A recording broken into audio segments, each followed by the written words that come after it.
J'ai peint toute la situation qu'il y avait, c'était catastrophique. Et comme je l'ai dit, vous pourrez enquêter. Il y a peut-être même dans cette salle des militaires qui étaient sur le front, sans armes. Ça existait dans notre armée. Donc ce sont des situations, on croyait que c'était juste, je ne dirais pas de la mauvaise foi, mais une situation incompréhensible. Pour nous, il y avait les armes et on refusait de les doter. Mais quand on a été face à la réalité, très vite, on s'est résolu à chercher d'abord à armer l'effectif qui était là. Et là, ça a été la croix et la bannière. Bonsoir, Monsieur le Président. Bonsoir. Merci de nous faire l'honneur de nous recevoir ici au Palais de Koulouba à Ouagadougou donc pour cette grande interview. Alors, chers téléspectateurs, le format de cet entretien est particulier. Au total, 10 journalistes vont se succéder par vague de 2 pour poser leurs questions au chef de l'État. 5 domaines sont concernés par les échanges. Il s'agit de la sécurité et de la défense, de politique et société, de la diplomatie et de l'AES, de l'économie et du développement, et enfin donc de la géopolitique régionale et internationale. Chaque pool donc, de journalistes aura entre 15 et 20 minutes pour échanger avec le chef de l'État. Mon rôle ce soir est celui de modérateur chargé de la police des débats.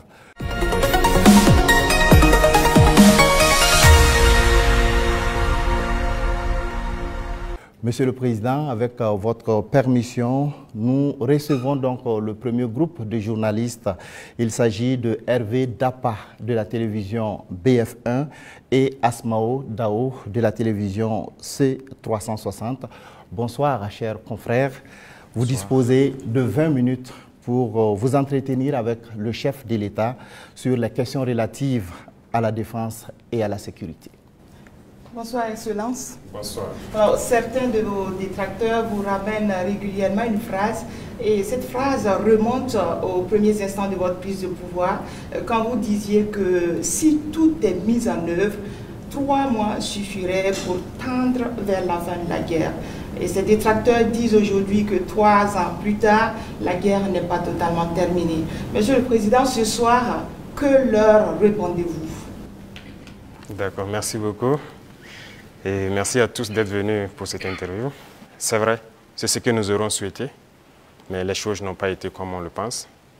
Et je dis si tout est mis en œuvre. Alors, il y a plusieurs perspectives à mettre en œuvre pour pouvoir atteindre cet objectif dans ce laps de temps. Mais tout n'a pas été mis en œuvre comme on le souhaitait. Primo, l'adversité. Alors, dès que nous sommes arrivés au pouvoir, nous aurons espéré qu'on nous laisse travailler très rapidement et pouvoir avancer. Malheureusement, certaines personnes nous ont approchés et ont voulu que nous allions dans leur sens parce que leur objectif n'était pas que la guerre finisse de sitôt. Je veux parler de certaines forces étrangères qui étaient présentes sur notre sol. On a eu des débats houleux avec des diplomates venus d'ailleurs sur la question, mais personne ne voulait qu'on aille dans le sens de finir cette guerre. Nous l'avons compris à travers les messages. S'il arrivait que des gens viennent jusqu'à nous dire qu'il faut qu'on accepte qu'ils soutiennent les terroristes et nous soutenir également, ça veut dire ce que ça veut dire, c'est une guerre entretenue. Donc nous avons très vite compris, on s'est débarrassé de toutes les forces qui étaient présentes ici, que ce soit les forces françaises, les forces américaines, et nous avons compris que la lutte sera âpre. La deuxième chose aussi était nous croyions que nous avions quand même un minimum d'armes et de munitions en stock. Aujourd'hui, je peux vous dire ce que j'ai trouvé par exemple en stock. Il y avait en tout et pour tout au Burkina Faso moins de 100 000 cartouches de Kalachnikov. Et les armes, nous avions à peine une centaine. Comment est-ce qu'on pouvait faire la guerre? Donc, il fallait se rééquiper, redoter l'armée en effectifs, en armement et tout. Ce qui a fait que l'objectif de 3 mois, si ces conditions préalables étaient réunies, c'était bien possible. Mais il n'y avait rien. On n'était pas préparé à la guerre, tant sur le plan équipement que sur le plan effectif. Justement, Monsieur le Président, vous venez de le dire, hein, quand vous prenez le pouvoir, si on veut caricaturer, il y avait plus d'hommes que de munitions dans l'armée burkinabé. Et aujourd'hui, où en est-on avec le programme d'armement de cette armée-là? Et puis, quels sont les signes qu'elle est en train progressivement de monter en puissance? Très bien, je l'ai dit, je ne peux pas dépeindre toute la situation qu'il y avait, c'était catastrophique. Et comme je l'ai dit, vous pourrez enquêter. Il y a peut-être même dans cette salle des militaires qui étaient sur le front, sans armes. Ça existait dans notre armée. Donc ce sont des situations, on croyait que c'était juste, je ne dirais pas de la mauvaise foi, mais une situation incompréhensible. Pour nous, il y avait les armes et on refusait de doter. Mais quand on a été face à la réalité, très vite, on s'est résolu à chercher d'abord, à armer l'effectif qui était là. Et là, ça a été la croix et la bannière. Parce que beaucoup de puissances ont refusé de nous vendre les armes. Et donc, on s'est tourné vers ceux qui avaient envie de nous vendre les armes. Très vite, on s'est équipé. On a recruté les VDP, on a pu payer tout ce qu'on voulait. Le processus, nous avons fait un plan d'équipement pour une montée en puissance. Et comme vous le constatez depuis maintenant 2 ans, les équipements commencent à rentrer. C'est toujours pas fini. Et ça continue de venir. Peut-être que dans quelques jours, vous verrez encore de nouveaux équipements qui seront présentés, qui sont principalement des équipements d'appui. Parce que d'abord, l'infanterie, il fallait l'équiper pour que chaque homme puisse avoir une arme en dotation. Ça, c'était un gros défi. Nous y sommes. On continue de recruter, comme vous le constatez. Chaque année, c'est entre 10 000 et 15 000 hommes qu'on recrute. Ça, c'est un effort considérable. Parce que, quoi qu'on dise, l'adversité est là. Et le volume de terroristes augmente. Parce que les impérialistes recrutent beaucoup de mercenaires qui viennent au Burkina Faso pour combattre. Donc, il faut qu'on s'adapte à la situation. Et maintenant, nous avons notre 3e phase, qui n'est plus d'acheter, mais de fabriquer nous-mêmes. Et nous sommes aussi là-dedans. Donc, c'est ça la montée en puissance. Il faut bien s'équiper, mais aussi créer une industrie de défense. Ça, c'est très important. Dans quelques mois, bien quelques années, on aura ici, nos militaires vont utiliser des armes made in Burkina. Bien sûr. Nous avons la capacité intellectuelle. Il y a de la ressource. Il suffisait juste de chercher. Et voilà. Nous sommes là-dessus. Vous serez surpris sûrement. Alors, Monsieur le Président, cette guerre, est-ce que nous pouvons la gagner? Est-ce que nous allons la gagner? Nous ne pouvons que la gagner. Qu'est-ce qu'on ferait? Soyez sûrs, nous n'irons nulle part et nous allons gagner cette guerre. Je vous ai dit que la menace mue beaucoup, mais nous nous adaptons. Et la force de l'armée burkinabé, c'est que c'est l'une des armées les plus résilientes au monde. La pression que le Burkina Faso a, et je ne pense pas que sur cette terre actuellement, il y a un pays qui a cette pression. Mais nous tenons, nos hommes se battent et nous nous adaptons constamment à la menace. Et nous comprenons d'où vient la menace, comment ça se manifeste, c'est ça le plus important. Et actuellement, je peux vous rassurer que bientôt, nous parlerons d'un albinos noir qui va apparaître. Et vous verrez. Ne me demandez pas de quoi il s'agit, je pense que vous comprendrez plus tard. La guerre va finir et très vite. Justement, pour gagner cette guerre, vous venez de le dire, il faut des armes et il faut aussi des hommes, et surtout des hommes déterminés. La détermination, vous le savez, c'est le game changer majeur. C'est ça qui fait la différence dans toute guerre. En ce moment, au moment où on parle, quel est exactement le moral de nos troupes sur le terrain? Vous avez très bien touché le cœur du problème, la ressource humaine. Les hommes déterminés. Il ne s'agit pas juste de payer de l'équipement, il faut des hommes déterminés. Et si vous remarquez, nous sommes en train de construire une armée de qualité. Et il n'est pas rare que souvent, lorsque nous jugeons qu'un chef d'élément ou bien une unité a failli à sa mission, qu'on les radie et qu'on les poursuive.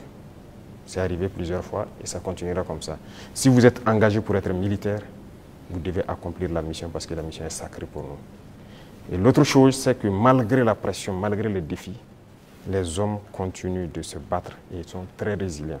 Si aujourd'hui vous attrapez un soldat burkinabé et le demandez, est-ce que vous voulez que d'autres personnes viennent se battre à votre place ou viennent vous aider, ils vous diront jamais, ils préfèrent mourir.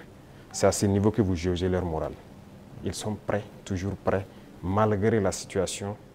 Peu importe la bataille qu'on perdra, on va toujours maintenir le terrain. C'est ça qui est très important dans le mental des soldats. Donc, le moral est au top. Les gens n'espéraient pas être à ce niveau d'équipement, ils y sont. Donc, ils se donnent à fond. Et moi, je ne peux que féliciter et remercier tous ceux qui se battent. C'est très important. Alors, Monsieur le Président, dans votre argumentaire, vous parlez d'une guerre qui prend différentes formes, qui mue. On se demande, on se pose toujours cette question 10 ans après, qui attaque le Burkina Faso? Ce n'est pas du terrorisme seulement. C'est une guerre pour s'accaparer de nos richesses et nous empêcher de nous développer. Je l'ai une fois développé lors d'un discours, je pense. Je disais que si nous, on arrive à exploiter convenablement notre sous-sol, à transformer ce que nous sommes en train d'exploiter ici, ce que nous produisons, il y aura un sous-emploi chez eux là-bas. C'est une bataille. Ils pillent nos richesses pour pouvoir survivre. Donc c'est une guerre d'indépendance. Il faut que nous menons cette guerre pour être totalement indépendants et décider de notre développement, de notre trajectoire. Donc c'est de ça qu'il s'agit actuellement. Monsieur le Président, vous venez de le dire, on parle de sécurité et de défense du Burkina Faso. Venons-en à votre sécurité personnelle. Vous venez de l'évoquer il y a un instant, la pression est énorme, elle est grande, le danger vient de partout. Monsieur le Président, rien qu'en 2025, il y a eu plusieurs tentatives de coup d'État qui ont été déjouées. Monsieur le Président, est-ce qu'il vous arrive parfois d'avoir peur? Merci, je pense que c'est la seule force que j'ai. Je n'ai pas peur. Parce que j'ai confiance en vous tous. Ça, c'est la première chose. Il faut avoir confiance au peuple. Parce que c'est le peuple qui nous a confié cette mission. Et j'ai confiance au peuple, qu'ils comprendront. Et voilà pourquoi on n'hésite pas aussi à être devant le peuple, pour leur expliquer la situation et leur dire ce qu'il y a. Et ça permet de garder une très bonne relation. Ça, c'est la première des choses. La deuxième chose, comme je l'ai dit, il y a une mentalité qu'il fallait développer au sein même de nos forces. Ça, c'est très important. Actuellement, cette mentalité-là, les gens comprennent pourquoi ils se battent. Vous prenez, il y a quelques années de cela, plusieurs officiers sur le terrain ne savent pas pourquoi ils se battent. Mais si nous savons pourquoi nous nous battons, qui nous avons en face et pourquoi il y a cette pression, les gens comprennent mieux. Et voilà pourquoi nous avons même créé tout de suite l'Institut, l'école supérieure militaire, pour que nous puissions former nous-mêmes nos militaires et les mettre ce que nous voulons dans la tête.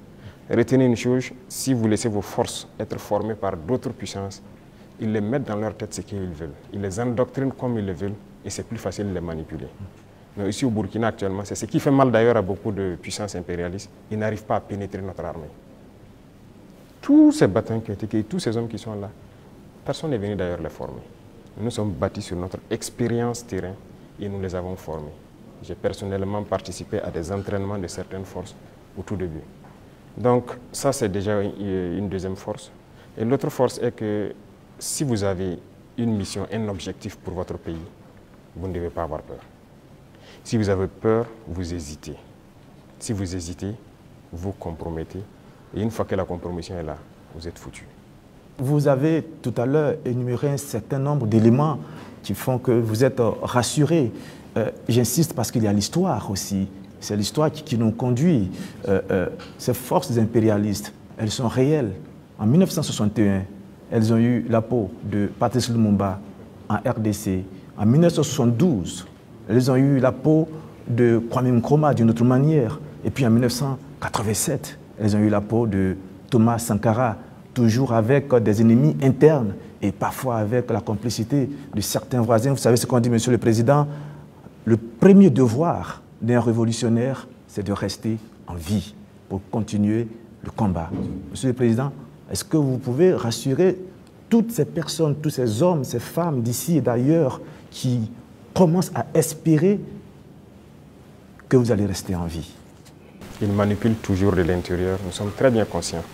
Et aussi un devoir pour nous, c'est de participer à notre propre sécurité. Ce n'est pas aujourd'hui de dire que je suis chef d'État et voilà, je confie la sécurité juste à des gens. Non, tout le monde participe, moi-même je participe. C'est pourquoi j'ai dit, ce n'est pas juste une affaire de ceux qui sont à côté de moi, c'est une affaire de tout le peuple. Et la sécurité, ce n'est pas une affaire d'hommes de tenue et tout ce que vous pouvez imaginer. C'est tout un ensemble. C'est aussi des comportements, des manières de vivre. Il faut éviter beaucoup de choses que peut-être des erreurs ont été commises dans le passé. Nous avons lu beaucoup sur tous ceux dont l'impérialisme a eu la peau et nous avons appris beaucoup de leçons. Voilà pourquoi on dit on ne laissera pas les choses se répéter. On anticipera, quitte à ce que les gens interprètent comme ils veulent, on va anticiper. Mais parce que nous avons compris le message, l'espoir qu'il y a, on fera tout pour anticiper toujours les actions de l'impérialisme. Alors, M. Monsieur le Président, du regard de la journaliste que je suis, je me dis qu'il y a un encerclement des pays de l'AES. Quand je regarde un peu en Côte d'Ivoire, il y a un camp militaire à Odiéné, près du Mali et du Burkina. Le Sénégal installe des unités à la frontière avec le Mali, sans oublier également le Bénin qui fait frontière avec le Burkina Faso et le Niger. Est-ce que, Monsieur le Président, vous partagez ce point de vue? Est-ce que vous voyez les choses de cette manière? Je pense que quand vous décidez de faire la révolution, il faut vous apprêter à cette adversité. C'est une logique qu'ils nous encerclent. C'est logique qu'ils essaient de nous faire tomber. C'est logique. C'est comme je dis, c'est une bataille. Ils se battent pour leurs intérêts. Et c'est à nous, si on a décidé de faire la révolution, de tout mettre en œuvre pour que cet encerclement soit vaincu.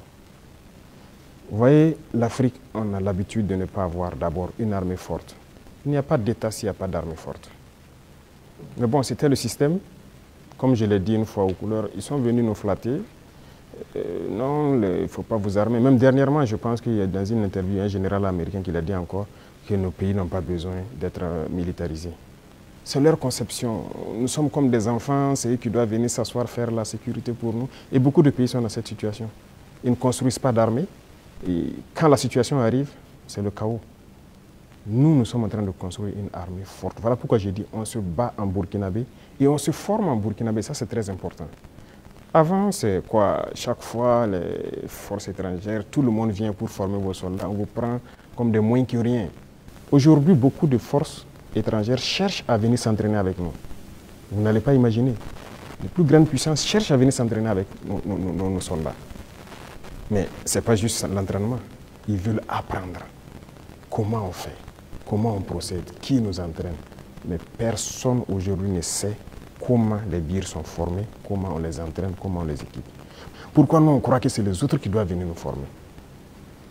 Ils n'ont pas créé quelque chose. Ils ont réfléchi, nous sommes dotés de cerveau. Donc il faut une armée puissante pour faire face à l'adversité. Ils vont continuer à nous encercler. Parce qu'il y aura toujours en Afrique des États comme ça, des chefs d'État comme ça qui vont autoriser. Parce qu'ils ont les mains liées, ils trahissent toujours, ils vont accepter toujours que les impérialistes viennent chez eux pour attaquer leurs propres frères. Ça, si vous acceptez la révolution, vous devez partir avec ce concept. Ça va exister. Donc on n'y peut rien, on fait avec, mais c'est à nous de nous préparer pour que l'encerclement soit nul, qu'ils ne puissent jamais atteindre leur objectif. C'est tout. Donc on fait avec. Tout récemment, la CEDEAO a tenu un forum des chefs d'état-major général des armées d'Afrique. Le Mali et le Burkina Faso n'y étaient pas, mais le Niger, si. On sent un manque de solidarité, vous qui êtes au sommet de l'État. Qu'est-ce que vous pouvez nous dire? Bon, pas un manque de solidarité. Retenez que c'est une confédération, ce n'est pas une fédération. Sur certains aspects, on fait beaucoup de choses, en tout cas en tandem, mais dans la charte, il est dit que des pays peuvent décider des relations et de ce qu'ils peuvent faire. On ne peut pas dire à tel pays de ne pas collaborer avec tel pays, non. On n'est pas à cette étape d'abord. On est en train de consolider la confédération sur les aspects, un bon nombre d'aspects de développement, de défense et de diplomatie. Et après, on va passer à la fédération. Ce sont des étapes. Donc, le Niger peut participer à des rencontres. La confédération, on ne se ferme pas. On fait des ouvertures, on côtoie tout le monde. Nous sommes très panafricanistes, on est vraiment ouverts à l'intégration, à tout ce qu'il y a, mais avec des principes. Alors, exceptionnellement, d'accord. Comme il s'agit de défense et de sécurité, on vous laisse une dernière question. Merci Sagnon, mais la question que je vais poser, pardonnez-moi, ne fait pas partie de la défense ni de la sécurité, mais de vos relations avec nous, les médias.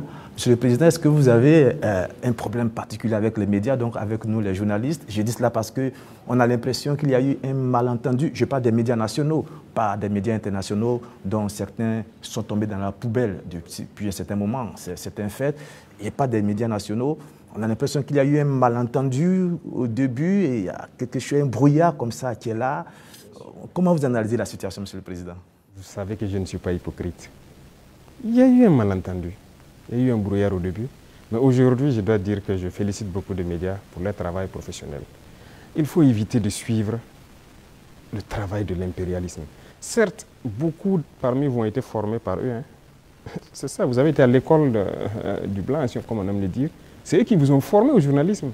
Donc moi, je ne vous en veux pas souvent quand les gens essaient de se comporter comme eux.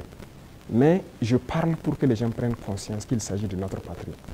Regardez ce matin, par exemple, lisez les titres des journaux en France. Ils vous diront peut-être qu'il y a une mobilisation pour mettre la pression sur le Premier ministre. Ils ne vous diront pas qu'il y a eu une marche contre le pouvoir ou quelque chose. Mais si c'était au Burkina, vous direz qu'il y a une marche contre le pouvoir. Vous comprenez? Les Français nous appelaient, ils continuent de nous appeler putschistes, juntes et quoi. C'est du français. Mais des journalistes nous appelaient aussi putschistes, juntes ici. Pourquoi suivre les yeux fermés? C'est de l'esclavage toujours. Moi, je veux qu'on quitte cela. Chaque État doit se battre pour ses intérêts. Les journalistes se battent pour leurs intérêts. Pourquoi nous, on ne doit pas se battre pour nos intérêts en Afrique? Donc c'est ça, ce n'est pas uniquement les journalistes. J'en viens à certains intellectuels qui sont sur des plateaux de télé en Afrique aussi. Quand ils prennent la parole, vous posez des questions, mais est-ce qu'il est africain? Ou bien génétiquement, il n'est pas là, quoi. Il n'est pas avec nous. C'est une réalité. Un retard. Oui, il faut se décoloniser les mentalités, les manières de faire. Chacun doit se battre pour sa patrie. Vous pouvez avoir une information qui est peut-être vraie et juste, mais vous décidez de ne pas sortir l'information. Parce que ça peut porter préjudice à la défense nationale, à la sécurité, à la cohésion, et ainsi de suite. Ça, c'est une décision souveraine, parce que vous voulez préserver votre pays. Mais on ne dit pas seulement dès qu'il y a une information, il faut la sortir. Non, ce n'est pas comme ça. Et très souvent, les journalistes, comme on aime le dire, le train qui vient à l'heure, ça ne les intéresse pas. C'est le train qui est en retard. Vous le savez, Monsieur le Président, donc vous nous comprenez de temps en temps. Ah oui, mais il faut éviter ça. Moi, je veux maintenant que vous intéressez au train qui vient à l'heure. D'accord. Je voudrais vous laisser avec une phrase qui est la devise d'un grand club européen. C'est celle-là: notre maillot peut être tacheté de sang, de boue et de sueur, mais jamais de honte. C'est tout ce que je vous souhaite, Monsieur le Président. Merci beaucoup. Merci grandement. Nous abordons donc le volet politique et société de cet entretien et nous recevons pour cela Mathieu Somda de Radio Burkina et Colette Kombari de la télévision Impact TV.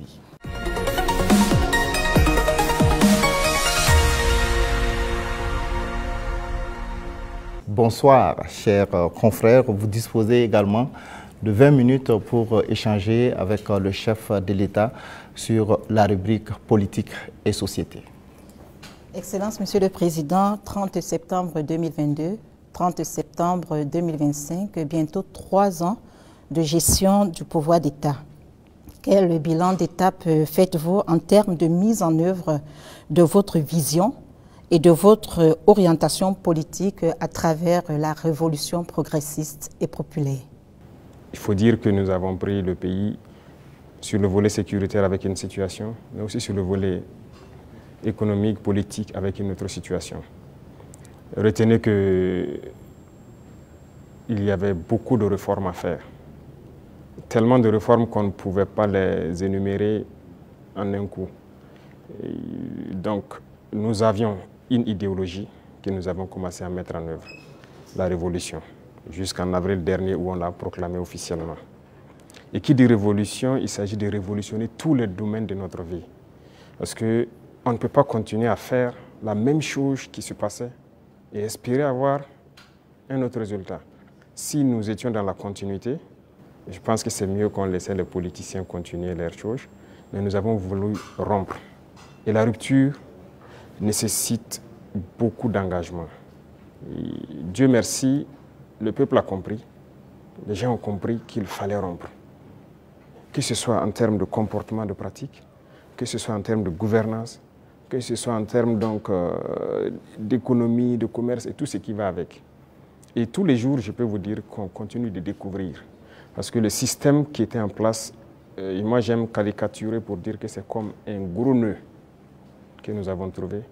Quand vous défaites un autre apparaît. Quand vous défaites un autre apparaît.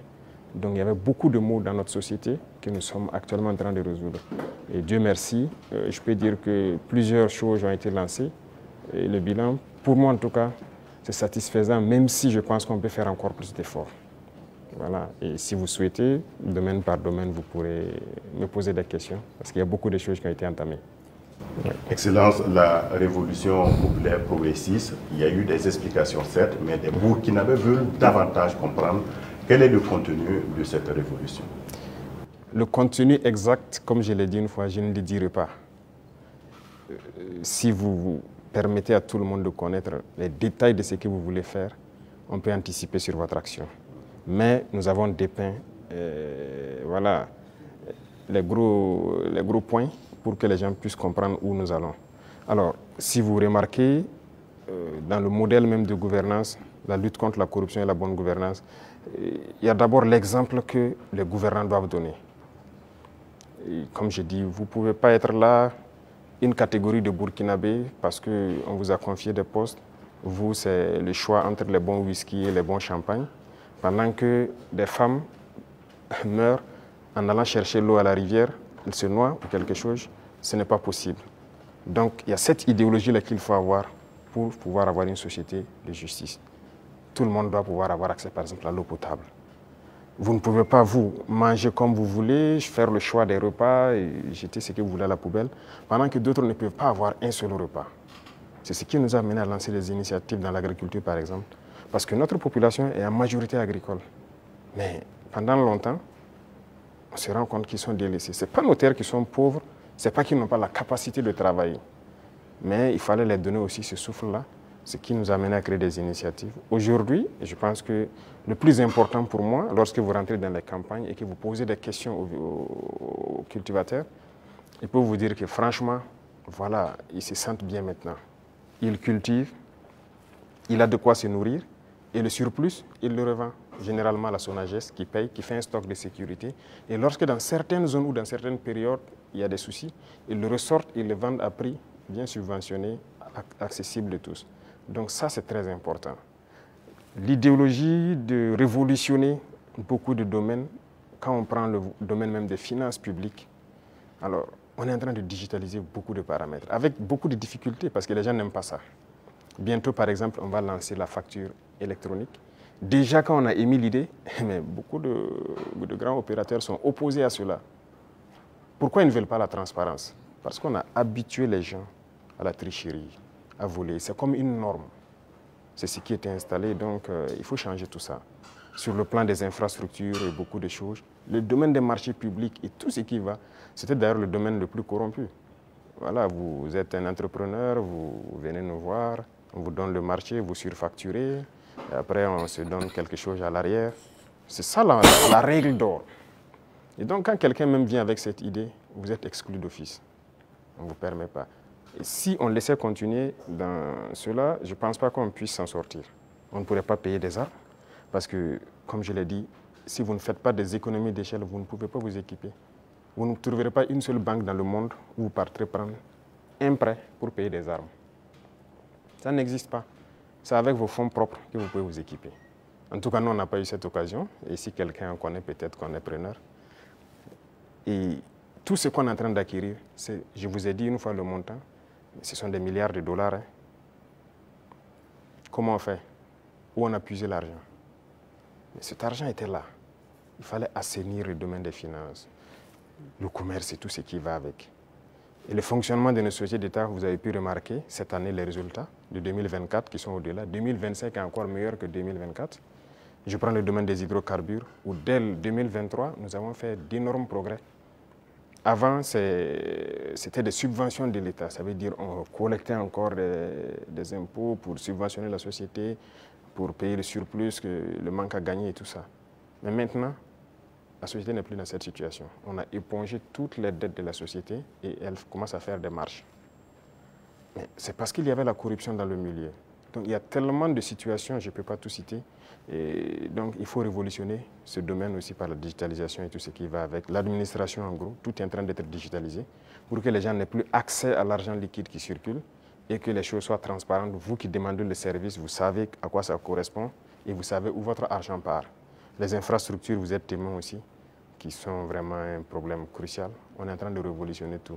Donc c'est l'esprit comme ça, de changer de paradigme, faire ce qu'on n'avait pas l'habitude de faire. Donc comprenez ça par cette phrase.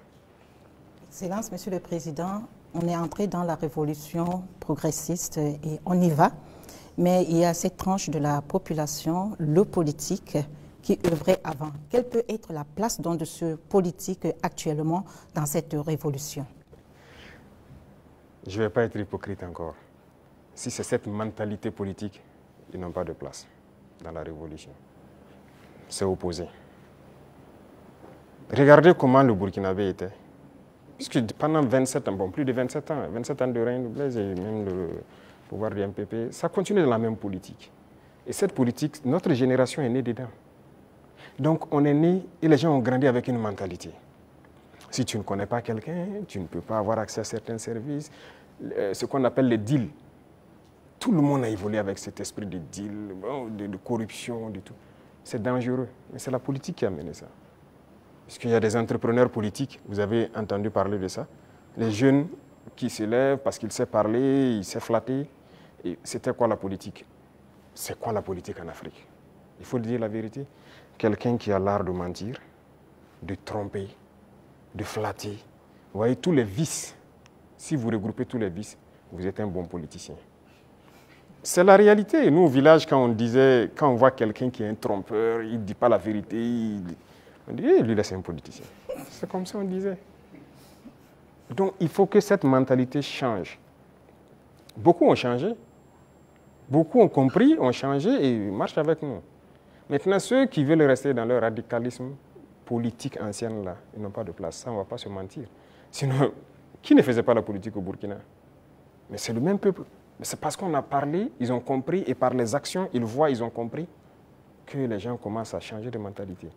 Et nous voulons changer définitivement les mentalités pour que personne ne pense qu'il faut d'abord appartenir à tel parti pour bénéficier d'une route, il faut appartenir à tel parti pour avoir un forage. Non. Tout le monde au Burkina doit bénéficier des bienfaits de la nature du Burkina et du travail du gouvernement. Donc la politique, moi je disais que la manière de la faire, ça divise. Et ça donne des avantages particuliers à un groupe et l'autre groupe n'a pas d'avantage. Donc non, il faut qu'on arrête ça. Donc beaucoup ont changé, beaucoup. Il y en a qui sont dans des postes de responsabilité. On nous interpelle même que non, lui là il a milité dans tel parti. Je dis aux gens non, on n'est pas là pour diviser. On est là pour unir. Tant que la personne a compris et veut faire le travail comme on le veut, on le met. Comme il y en a aussi qu'on a responsabilisé à des postes, et 2 mois, 3 mois, vous avez vu qu'on les a cherchés. Parce que s'il vient et qu'il continue de vouloir faire la même chose qu'il faisait, on va te chercher et on va te punir. Donc c'est un changement de mentalité que nous voulons. Tous ceux qui changeront de mentalité sont les bienvenus dans le bateau. Mais si vous voulez continuer à fonctionner comme la politique ancienne, vous n'avez pas de place dans la révolution. Excellence, vous l'avez dit plusieurs fois, il faut de l'ordre et de la discipline pour le développement du FASO. Le recyclage des jeunes a déjà commencé. Comment enrôler les autres couches de la société? Voilà, très bien. Ce programme, c'est un vaste programme que nous n'avons pas voulu détailler. Mais j'en ai parlé une fois lors d'un de mes entretiens, qu'il y a un vaste programme en cours. Il faut commencer. En fait, les jeunes, c'est bien, mais ce n'est même pas eux notre cible, ce sont les plus petits. Les plus petits, c'est eux notre cible. Après la mort de Sankara, vous avez suivi, on a cherché tous les travailleurs des garderies. Certains même sont décédés, malheureusement. Mais les garderies se sont fermées. C'est le privé peut-être qui se débrouille, qui ouvre quelques maternelles et tout. Et bon, l'école est devenue autre chose. Vous savez, si vous voulez une société qui va être combative et compétitive demain, il faut miser sur les enfants. Aujourd'hui, moi j'ai séparé les 2 ministères pour que le ministère de l'enseignement de base prenne en compte ce volet. Vous voyez, on a lancé dans le concours normaux beaucoup de recrutement pour l'encadrement de la petite enfance. Mais on vient de lancer encore de manière exceptionnelle ceux qui ont déjà été formés, qu'on veut recruter pour que cette année, on commence un certain programme. C'est eux la cible. Et on va y arriver. Nous avons un programme pour qu'on puisse commencer une certaine éducation patriotique, civique au niveau des plus petits. Et une fois que c'est ancré là-bas, nous avons de bons citoyens demain. La jeunesse aussi, on le fait avec. Les bacheliers, on les a fait rentrer en immersion. Ils avaient peur au début, mais je pense qu'ils ont compris beaucoup de choses. Ils doivent être plus solidaires, humbles. Ils doivent comprendre le Burkina. Parce que quelqu'un qui est né, excusez-moi, à Ouaga 2000 ici, qui est dans... Voilà, il dort dans le lit qu'il veut, il se plaint même que le matelas n'est pas bien. Le matin, il a le choix du petit déjeuner, ce qu'il veut. À l'immersion, il dort par terre, sur la natte. Il comprendra qu'il y a d'autres Burkinabés qui dorment par terre. À l'immersion, il n'a pas le choix du petit déjeuner. S'il y en a, il y en a. S'il n'y en a pas, il mange ce que les autres mangent. Déjà, dans sa tête, il comprend qu'il y a deux faces du Burkina Faso. Et j'ai dit à l'immersion de les priver. Il y a des jours où ils auront 2 repas, des jours 1 repas et des jours sans repas. J'espère qu'ils l'ont fait. C'est pour qu'ils comprennent la vie. On est jeunes, mais si on a atteint cet âge et qu'on n'a pas compris qu'il y a plusieurs types de Burkinabés, c'est dangereux. Il faut que les jeunes comprennent qu'il y en a qui n'arrivent même pas à s'offrir un repas. Et quand lui va dormir avec la faim, toute une journée il n'a pas mangé, vous croyez que si demain on le confie une responsabilité, il va toujours avoir en tête, ah, si moi je dilapide l'argent et qu'il y en a qui n'ont pas à manger, c'est la conscience qui va le gronder. Donc ce sont des épreuves qu'on les fait faire. C'était longtemps. Hein. Il y a très longtemps, selon ce qu'on m'a dit, mais personne ne veut. Mais nous avons décidé de mettre la main à la pâte, regarder, parce que la chefferie coutumière, pour moi, ils doivent être respectés, ils doivent être écoutés, ils doivent être ceux-là qui travaillent pour la cohésion sociale. Quand ils parlent, quand il y a un conflit, il y a une situation conflictuelle, ils doivent parler, pouvoir rassembler et que leur voix doit porter. Donc il y a un certain nombre de privilèges, si je peux dire, qu'on a mis autour, des symboles d'animation qu'on a mis autour pour que les gens les respectent. Qu'on le veuille ou pas, on les respecte et qu'eux-mêmes, ils imposent le respect. Parce que dernièrement, les politiciens les avaient détournés. Beaucoup, aujourd'hui, voilà, regrettaient avoir marché aux côtés des politiciens. Il y a des villages où les gens sont divisés, les gens ne respectent plus les chefs. Mais avec cette loi, en tout cas, qu'on a amenée à la LT, nous avons essayé d'élaguer beaucoup de choses pour que leur respect dans la société puisse être réinstauré. Et ça, c'est très important. Excellence, la lutte contre le terrorisme affecte notre tissu social avec des soupçons d'exaction communautaire. Le vivre ensemble est menacé par endroits. Comment amener les Burkinabés à renouer avec les valeurs cardinales telles que la solidarité, le civisme et la cohésion sociale? Je pense que ces valeurs sont en train de revenir toutes seules. Au contraire, la guerre a forgé aussi à ce que les gens comprennent beaucoup de choses et les gens commencent plus à s'unir. Vous savez, les inégalités sociales créent plus de problèmes de cohésion sociale que le terrorisme. Il y avait trop d'inégalités sociales. Je disais à certains, j'ai dit, écoutez, vous avez mangé à votre faim, vous allez vous asseoir comment avec elle qui n'a rien mangé pour parler de cohésion sociale? Ce n'est pas possible. C'est la même situation que je vous ai pris tout de suite. Il faut essayer au maximum de mettre les gens à un certain niveau. Tant qu'il y a la richesse, que ce soit bien réparti. Ça, c'est le premier pas. Les cas d'exaction et tout ce qu'il y a, il faut faire attention. Il y a beaucoup de gens qui ont donné des allégations. C'est dernièrement, quand on a vu le cas à Solenzo, ils ont sorti des images, parlé. On n'a rien dit, on s'est calmé.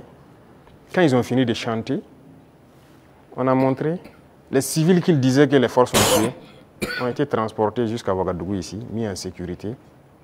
Ah, si on les a tués, pourquoi ils sont à Ouagadougou? Comment ils se retrouvent à Ouagadougou? Souvent, c'est fait à dessein. Ils inventent tout ce qu'ils veulent inventer avec leurs ONG, leurs médias et tout. Mais on laisse, quand ils finissent, on montre la vérité. Voilà. Les terroristes ont pris des civils comme boucliers humains, certes, mais les forces ont pu faire la distinction. Et après le combat, ils ont rassemblé les civils à Solenzo. On a dépêché les moyens nécessaires pour les transporter, venir. Et ils ont été présentés devant tout le monde. Ce sont des centaines de civils. Ils ont témoigné. Donc, il faut qu'on fasse attention aux récits de certaines personnes qui veulent juste développer des thèses. Et leur objectif, c'est de nous diviser. Mais nous, on ne doit pas tomber dans ce piège-là. Voilà. Excellence, on a constaté cette année une reprise du dialogue social entre le gouvernement et les syndicats après plusieurs années d'interruption. Quel message donc renvoie votre gouvernement avec ses partenaires sociaux quand on sait que la situation était tendue entre le gouvernement et les syndicats? Comme c'était tendu entre le gouvernement et les journalistes. Il faut que chacun comprenne qu'il faut se battre pour sa patrie. Nous avons fait comprendre aux gens. Vous savez, moi j'ai parlé avec les responsables syndicaux. Je les ai réunis ici, je les ai parlé à un moment donné de notre histoire. Mais j'ai été déçu après. Donc je les ai dit, soit vous êtes burkinabé ou vous n'êtes pas burkinabé. Donc le bras de fer s'est enclenché. Mais après on a décidé de les revoir parce qu'on suppose qu'ils ont compris le message. Et même ça, je ne vais pas mentir, quand ils sont venus, ils ont voulu encore comprendre et sortir certains comportements, les faire comprendre, ça ne marche pas. Le pays est en guerre, il faut tout faire pour le pays. Ce syndicalisme importé là, ce n'est pas du syndicalisme ça. Il y en a même qui se vantent d'avoir participé à la chute de Sankara. Et c'est eux qui ont tout commencé, ainsi de suite. Vous croyez que c'est bien ça? Les Occidentaux vous manipulent et vous continuez à agir comme eux ils veulent. Ça, ce n'est pas du syndicalisme. Un syndicaliste se bat pour les intérêts des travailleurs. Mais la plupart des temps, ce que les responsables même veulent, c'est venir manger avec le pouvoir. Et les gens se taisent. Non. Écoutez, nous, on a beaucoup de dossiers sur beaucoup de personnes, pas seulement les syndicalistes. Hein. Dans la société, on a beaucoup de dossiers. Les gens qui nous ont approchés au début, qui ont voulu des avantages, qui ont voulu quoi qu'on a refusé, qui s'y retournent, qui sortent, qui parlent. On a leur dossier. Donc, syndicalisme sain, il y a beaucoup d'actes que l'on a posés. On n'a pas attendu que les gens sortent dans la rue pour marcher, pour le poser. Quand j'ai parlé des travailleurs des garderies, là, ce n'est pas quelqu'un qui est venu nous dire qu'il y a des travailleurs qui avaient été cherchés, il faut les remettre dans leurs droits. On a vu un dossier et qu'on a trouvé qu'il faut les remettre dans leurs droits. On a dit au ministre des Finances, trouve l'argent nécessaire pour régler. Les gens de la mairie, des gens, la brigade verte là, ceux qui travaillent, mais ils avaient combien de mois d'arriérés? C'est pour ces intérêts-là, ces gens-là qui n'ont pas de travail, pour que les gens ne se battaient pas pour ça avant. On n'est pas venu vers nous pour nous dire. Moi, les femmes balaient devant chez moi, c'est un de mes hommes qui est sorti une fois, ils ont dit, ah, ça fait des mois, ainsi de suite, leur travail. Je me suis renseigné, on m'a dit, c'est vrai. J'ai dit de les payer. Il faut rattraper tout ce qu'elles ont raté. Il y en a qui avaient des dizaines de mois d'arriérés de salaire. On a sorti le dossier et on a décidé de rattraper tout ça. Donc, il faut qu'on fasse du syndicalisme sain. S'il y a un problème, qu'on nous approche et qu'on nous explique. Si on peut résoudre, on vous dira on peut le faire. Si on ne peut pas, on vous dit bon, pour l'instant on ne peut pas, mais on pourra le faire dans tant de temps. Mais il y a un problème, on rassemble les médias, on parle comme on veut. Ah, j'espère qu'ils trouveront la solution avec vous. Sinon, si après ça, vous ne venez plus vers nous. Moi, je veux qu'on travaille en africain. Quand il y a un problème dans la maison, on s'assoit, on parle. Et nous, on se doit d'être véridique. Ce qu'on peut faire, on doit dire clairement, on peut faire ça. Ce qu'on ne peut pas faire, on vous dira aussi on ne peut pas. Maintenant, si vous ne voulez pas, chacun fait ce qu'il peut faire. Mais il faut qu'on soit responsable. Il n'y a pas de problème qui ne puisse pas se résoudre. Et comme je dis, toujours agir avec en tête l'intérêt de la patrie. Ça, c'est très important. Donc, on a repris le dialogue comme on reprend avec tout le monde. On n'a pas rompu le dialogue avec qui que ce soit. Tout le monde est la bienvenue. Merci, chers confrères. Le temps imparti donc à cette rubrique est arrivé à échéance et même largement dépassé. Nous disons merci donc pour cette série de questions consacrées au volet politique et société.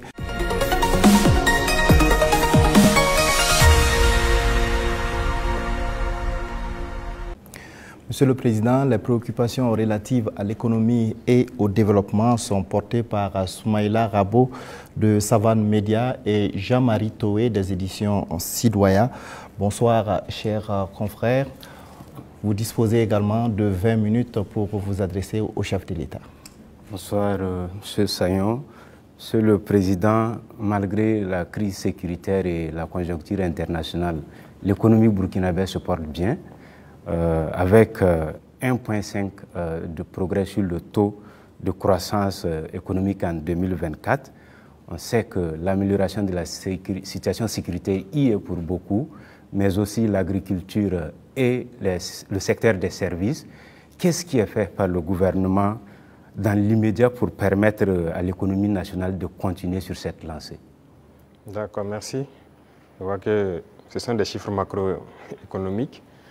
Et nous sommes au courant et on fait le point constamment avec le ministre des Finances. Il y a des efforts qui sont faits. C'est vrai qu'il y a des zones qui ont été sécurisées qui nous permettent de produire. Et donc la production agricole a beaucoup grimpé, ce qui permet une transformation au niveau des petites unités que nous avons, mais aussi de l'exportation pour les excédents de certains produits. Donc ça contribue beaucoup à la balance commerciale. Il y a aussi la question même de l'exploitation minière. Donc il y a un certain nombre de mines qui avaient arrêté l'exploitation, si vous vous souvenez, d'autres en 2020, d'autres en 2018 même, mais qui ont repris aussi. Et tout ça, ça contribue donc à cette croissance-là. Et nous poursuivons dans ce sens.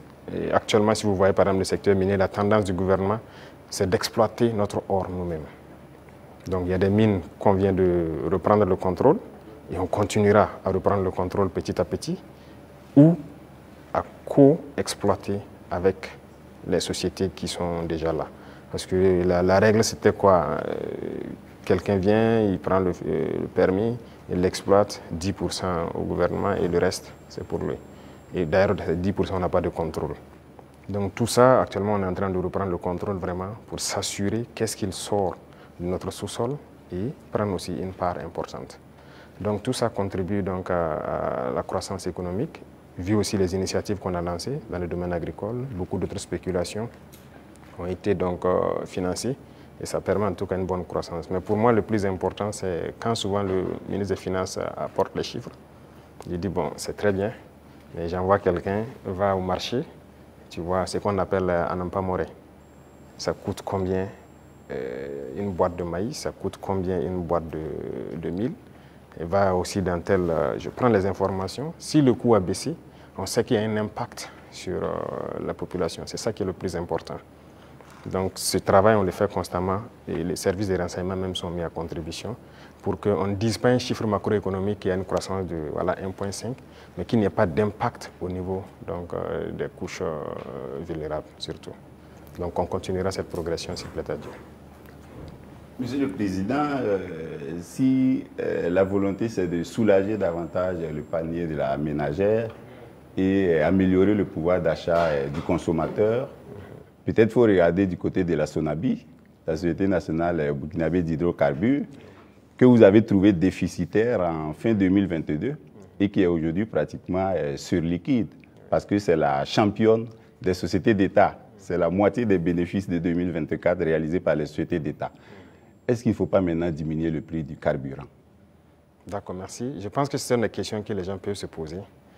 C'est très bien, on a fait des progrès, mais quand est-ce qu'on a équilibré et qu'on a commencé à avoir des bénéfices? Qu'est-ce qu'on a fait? Ça, c'est très important à comprendre.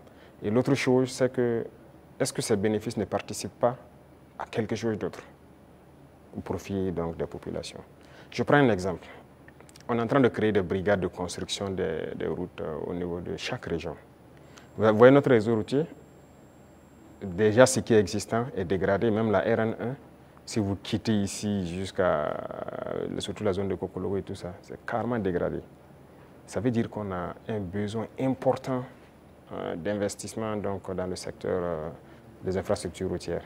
Et la SONABI doit participer beaucoup.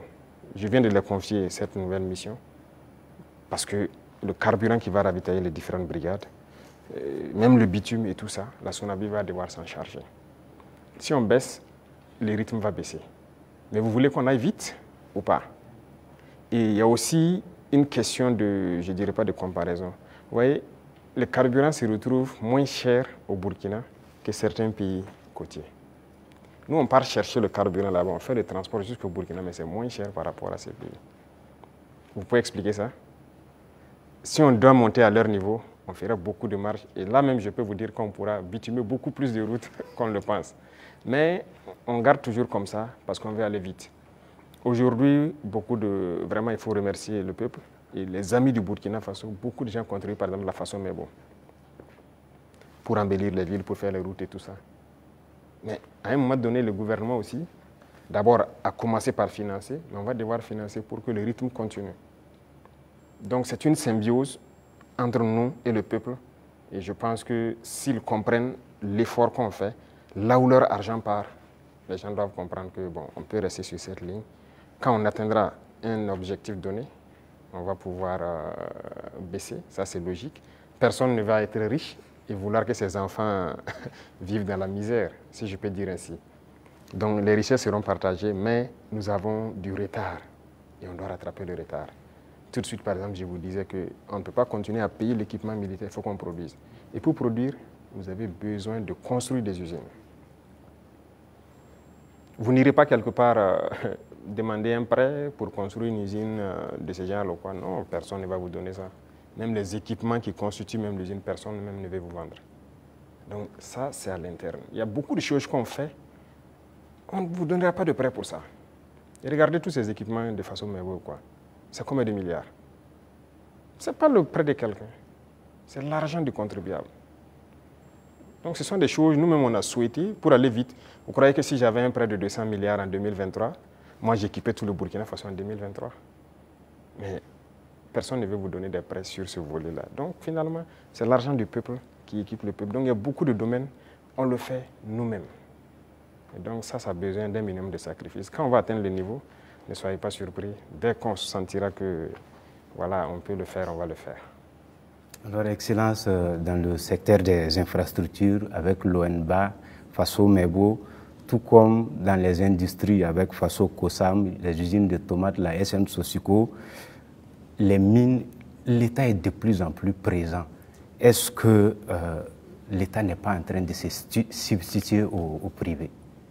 Ah, ça c'est une très bonne question. Alors, il faut faire un choix. Ça, c'est une chose. Et l'autre chose, il ne faut pas voir ça comme ça.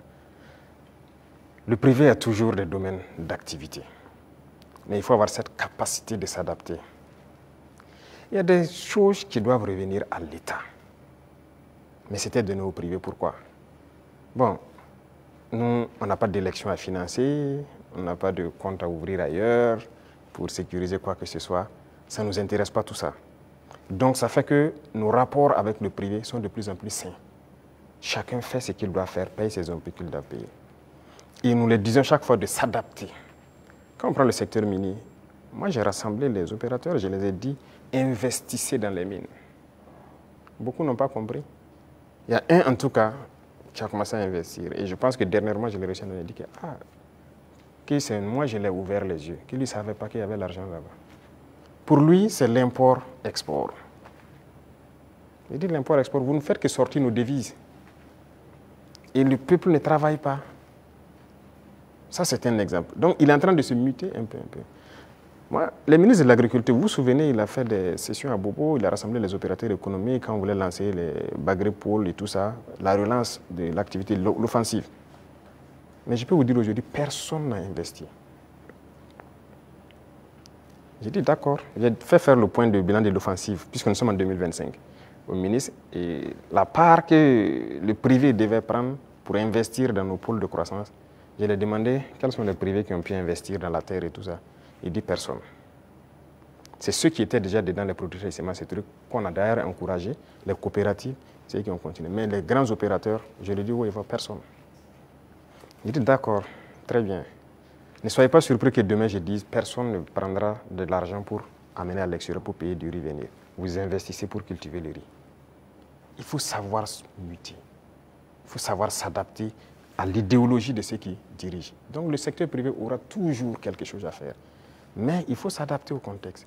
Parce que si on laisse tout aux mains du privé, il n'y aura pas de pays. C'est ce qui était déjà là. Quand on prend le CCVA, lequel d'entre vous n'a pas de véhicule qu'on contrôle? Vous osez prendre votre véhicule rouler sans visite contrôle technique? La police va vous arrêter. La police, c'est qui? C'est le peuple qui paye, c'est ceux qui sont mandatés pour faire cette police par le peuple. Si la police doit contrôler des véhicules pour vous obliger à prendre la visite technique, et cette structure appartient à un privé, a été privatisée. De l'argent, je dirais gratuit, privatisé. Vous trouvez ça normal? La Sosico, c'était privatisé. Beaucoup de sociétés sont privatisées. Mais ça peut faire rentrer de l'argent pour l'État et que l'État doit travailler pour tout le monde. Si vous privatisez tout, on fait quoi? L'État gagne l'argent où? On ne veut pas construire notre pays? On veut rester comme ça, dans ce qu'on connaît là? Nous, on veut construire. On veut produire, on veut que tout le monde vive bien et en paix. On veut voir nos enfants dans d'autres types d'écoles. On veut que notre pays se développe. Et pour ça, l'État doit être responsable et prendre ses responsabilités dans certains domaines. Même le secteur des mines, on est en train de racheter. Il y a les deux premières mines qu'on a décidé de racheter, ce n'est pas qu'on a retiré, on a racheté. Et vous avez suivi, c'est près de 100 milliards. Mais c'est l'État qui a payé pour racheter ces mines. Et c'est nous exploitons maintenant. Et on fera comme ça. Même les parts que j'ai dit qu'on va prendre, on va racheter des parts. Il faut que l'État soit fort. Si l'État n'est pas fort, vous n'avez pas de pays. Ça, il ne faut pas se leurrer. Le capitalisme ne peut qu'être sauvage. Si vous laissez le capitalisme se développer à un certain niveau, finalement, vous allez vous perdre. Vous, si vous faites une industrie tout de suite pour fabriquer je ne sais pas quoi, vous voulez faire du profit. Au début, vous pouvez mettre une usine qui emploie peut-être 500 personnes. Et au fur et à mesure, vous robotisez. Finalement, votre usine, vous n'avez que 10 personnes devant un ordinateur qui travaille. Les 490 sont au chômage. Nous, on est contre ce système. On régule aussi. Certes, digitalisé, mais une certaine robotisation, on est contre. Donc, on a une idéologie qu'on va dérouler au fur et à mesure, mais il faut que les gens s'adaptent à l'idéologie. C'est pour le bien-être de tout le monde. Sinon, on va se retrouver dans des situations très inconfortables. Voilà. Monsieur le Président, est-ce que ça veut dire que vous attaquez à l'économie de marché, qui est enseignée aujourd'hui en sciences économiques et avec lequel les systèmes, les jeunes économistes grandissent? Parce qu'aujourd'hui, l'État vend du yaourt à travers Faso Kosam. Vous avez annoncé les Fasoyards. On se demande quand vous allez ouvrir les premières boutiques. Tout ça, vous prenez progressivement la place du privé. On ne sait pas quand ça va s'arrêter. D'abord, j'ai dit au ministre de l'Enseignement supérieur de me changer. D'abord, la carte universitaire a changé, mais le curricula de changer tout. Pourquoi on doit forcément apprendre leur manière de faire l'économie? On n'est pas en mesure de créer. Est-ce que c'est Dieu qui est descendu, encore, comme j'aime le dire, créer, asseoir des gens, créer l'école? Ce sont des gens qui ont inventé, qui ont créé des concepts et qui ont créé l'école. Ce sont les êtres humains qui ont créé l'école. Donc, qui ont mis des programmes, ainsi de suite. Le programme aux États-Unis est différent du programme en France, différent du programme en Angleterre, ainsi de suite. Chacun a sa manière d'enseigner sa population pour atteindre le niveau qu'on souhaite. Donc, nous aussi, on va créer notre modèle. Justement, c'est ce qui nous met en retard.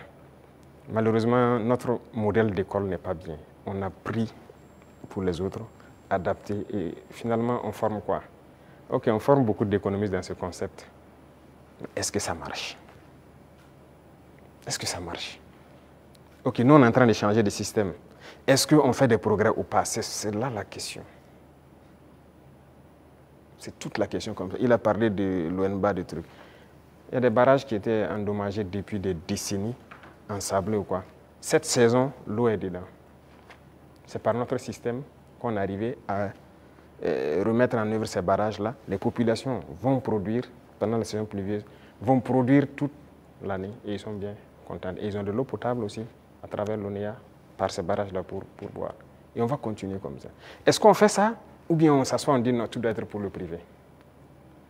Et d'abord, cette question de privé, il y a des gens qui avaient une mentalité rétrograde, encore politicienne. Et nous avons dit aux gens de changer. Vous avez bien suivi les sorties de certains ministres. Ok, on vous donne un chantier, vous prenez l'avance de démarrage et tout, et vous faites ce que vous voulez.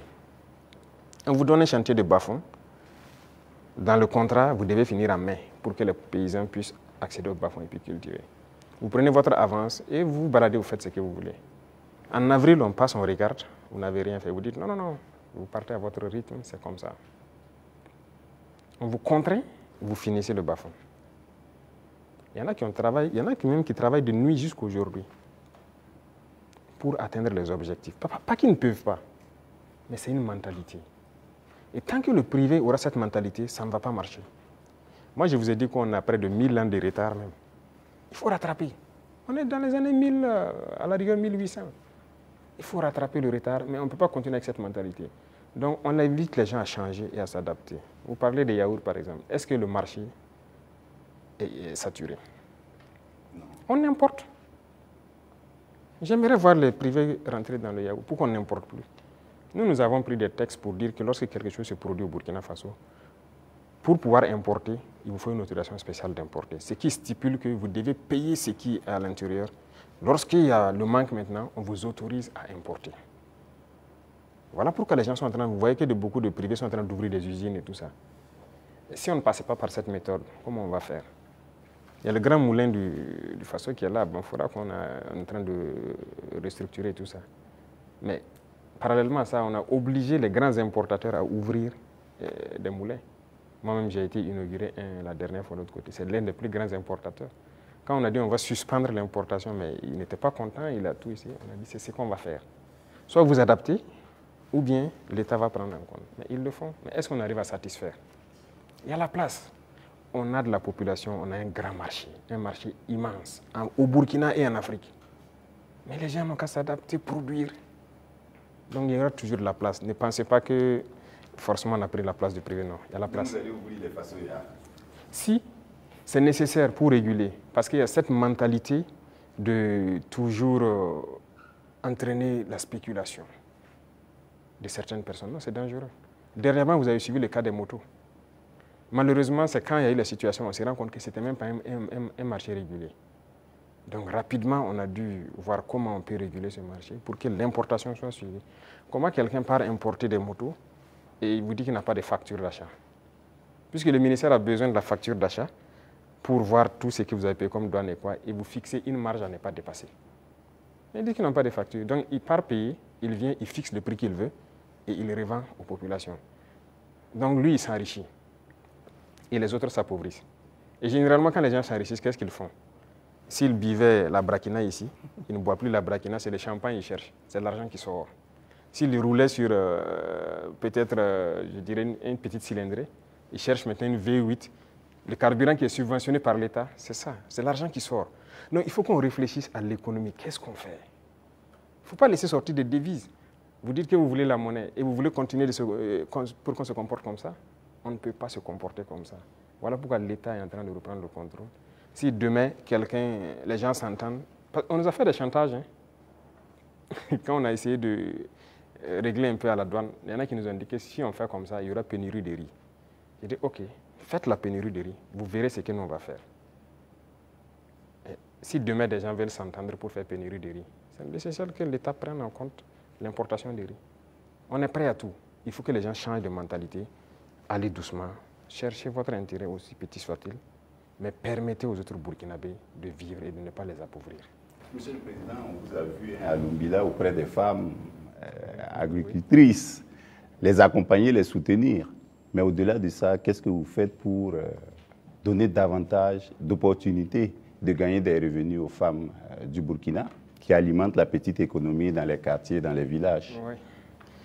Très bien. Et ça, c'est l'un des points les plus importants. Et j'ai dit même au ministère de l'Action humanitaire qui s'occupe des questions des femmes, de recentrer l'action, au lieu qu'on soit dans l'assistanat, de recentrer l'action sur la création d'emplois et des petites entreprises. Les femmes ont des qualités. Regardez la transformation à petite échelle de nos produits de consommation. Les femmes peuvent le faire très bien. Elles sont beaucoup plus patientes que les hommes. Hein, et elles savent bien faire certaines choses que les hommes. Il faut encourager à ce qu'elles le fassent. Moi, je suis passé à Tenkodogo le 8 mars, j'ai vu les femmes qui ont fait du couscous préfet, qui est bien pour les forces, le savon liquide qu'elles font et tout ça. J'ai donné des instructions pour qu'on paye le savon liquide de toutes ces femmes qui ont été formées et qui se débrouillent pour faire le savon liquide dans nos administrations. Parce que tout ce qui est là, c'est importé, même chez vous, dans vos bureaux. Tous les savons liquides importés, n'est-ce pas? C'est pas normal, pendant que nos mamans fabriquent ça. Et quand j'ai dit de le faire en temps, on m'a revenu que non, elles n'ont pas de structure formalisée. J'ai dit, je ne veux rien comprendre. Trouvez la formule, c'est leur savon, vous payez. Et vous amenez. Que question d'emballage ou quoi. Même si moi, vous m'amenez dans mon bureau avec les bidons recyclés des eaux de boisson, là, je vais utiliser. Ce n'est pas grave. En attendant qu'on ait ce qu'on... Pour qu'on veut le luxe, acceptons nos réalités, transformons ce dont on a besoin et consommons ça. Et on va évoluer au fur et à mesure. Une dame qui peut se transformer du savon à petite échelle, si on l'accompagne en lui donnant des marchés trucs, demain elle peut avoir une grande entreprise qui produit et qui exporte. Voilà la mentalité qu'il faut qu'on développe. Et donc j'ai dit au ministère là, de ne plus être là dans l'action humanitaire, l'assistanat, non. Il faut recenser les problèmes des femmes. On a beaucoup de produits qu'on est en train de faire aujourd'hui. On peut transformer, même à petite échelle, et trouver une formule de rassembler. J'ai discuté avec des femmes à Bobo. J'ai dit par exemple les produits oléagineux. Les femmes peuvent produire l'huile brute par coopérative et trouver des gens qui ont un certain niveau, qui mettent une raffinerie en place. Et leur rôle, c'est de payer les huiles brutes et de raffiner pour donner de l'huile parfaite sur le marché. Il faut qu'on aille vers ça. Mais si on s'assoit, bon, je n'ai pas la capacité de faire l'huile et puis la raffinerie coûte cher, tout le monde n'est pas obligé de faire la raffinerie. Mais on peut organiser pour que... Voilà. Donc dans plusieurs domaines, c'est ce qu'on est en train de vouloir développer. et permettre aux femmes vraiment de mettre en œuvre tout ce qu'elles savent faire. Donc c'est une politique qui est enclenchée et je crois que vous allez voir les résultats. Soumaïla Rabo, Jean-Marie Toé, ce serait donc la dernière question. Merci à vous donc pour vos différentes préoccupations adressées au chef de l'État.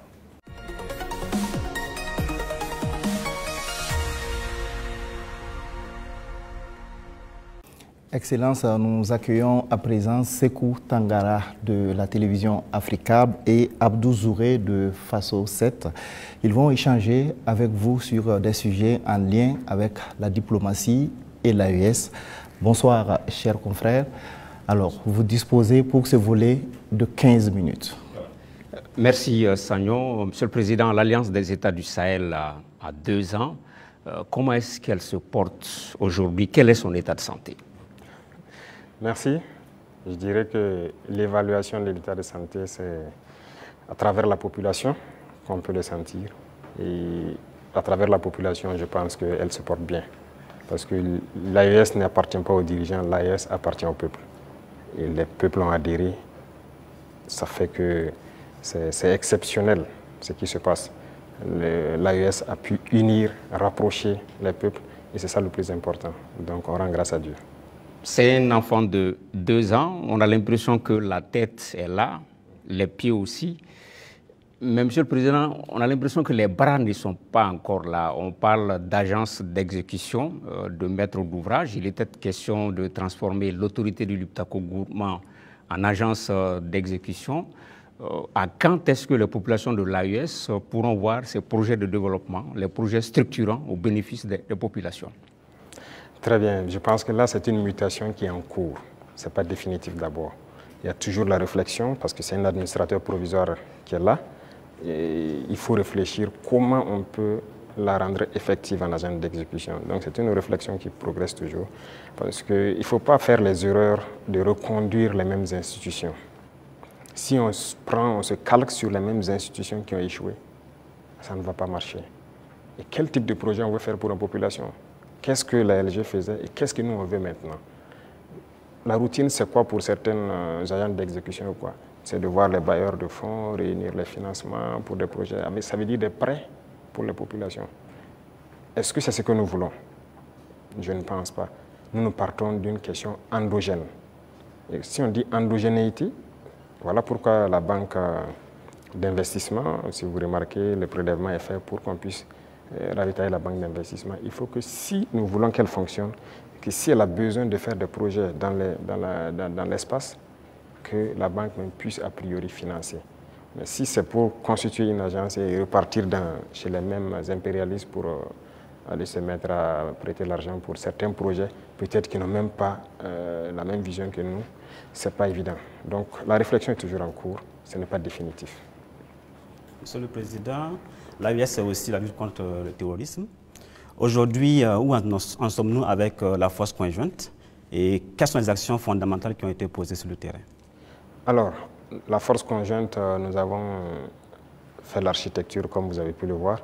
Le poste de commandement est installé à Niamey. Et actuellement, il s'agit d'équipement des premières unités. Par exemple, le Burkina Faso, le premier bataillon est prêt. Et les équipements aussi de ce bataillon sont là. Et nous sommes en train de former le deuxième bataillon qui, peut-être dans 2 mois, comme ça, seront prêts. Et chaque pays, le concept est que chaque pays commande les équipements. On a arrêté un format d'équipement que chaque bataillon doit avoir. Donc il faut les commander pour qu'on puisse les armer. Et comme je l'ai dit, jusque-là, on ne fabrique pas certains équipements. On est obligé de commander. Et vous voyez comment le monde est fou. Tout le monde prépare la guerre. Vous pouvez commander aujourd'hui un équipement, on vous donne 4 mois, 6 mois, 8 mois, souvent même des années. Donc on est obligé de faire avec. Et qui de force conjointe, ça demande une communication importante. Et donc vous comprenez toute la logistique en termes de transmission qu'il y a derrière. Il faut que ce soit parfait. Donc voilà pourquoi on ne précipite pas les choses. Déjà, il y a beaucoup d'opérations qui se mènent de façon conjointe. Donc c'est déjà le début de la force. Peu importe la situation qui se passe entre nous, le Niger ou du côté du Mali, nos forces arrivent à déjà coordonner pour travailler. C'est ça le plus important. Okay.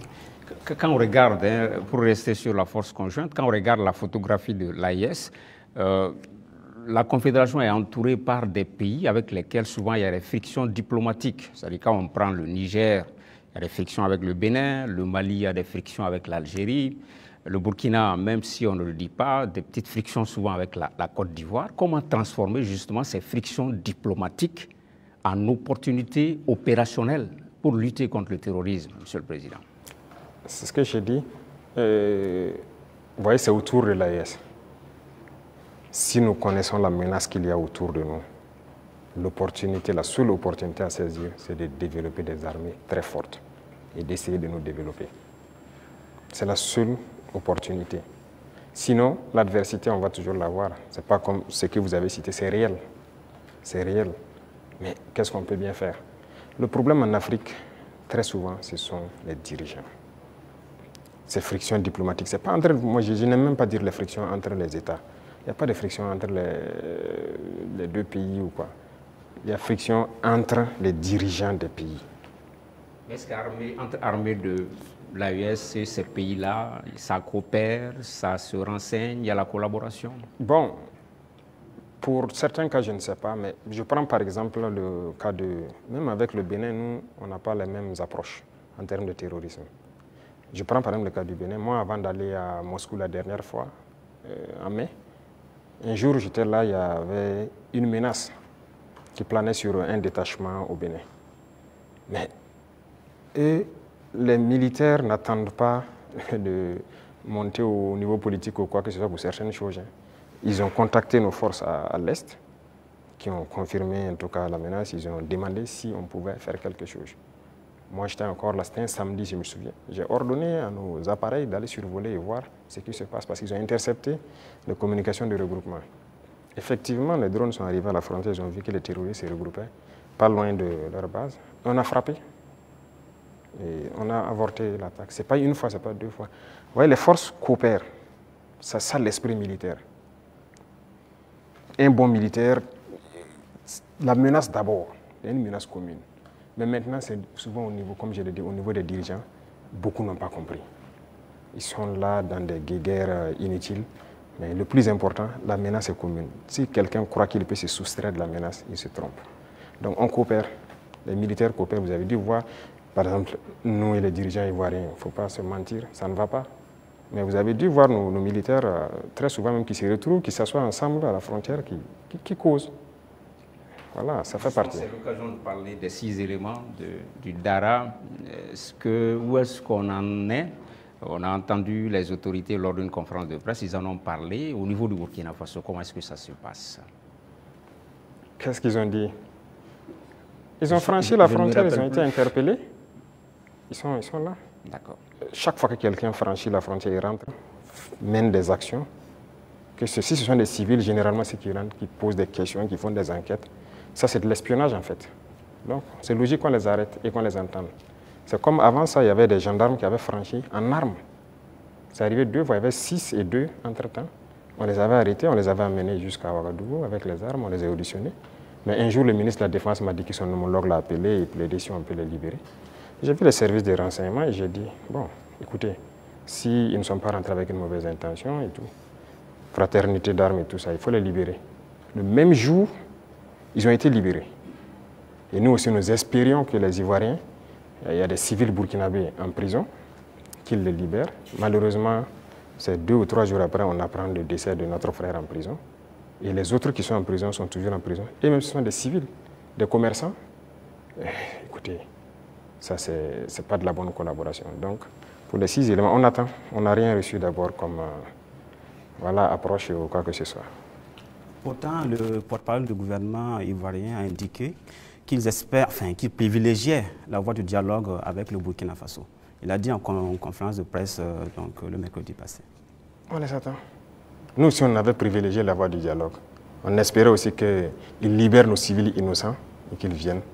Mais un est mort dans leur prison qui n'est même pas une prison conventionnelle. Donc, écoutez, chacun assume ses actes.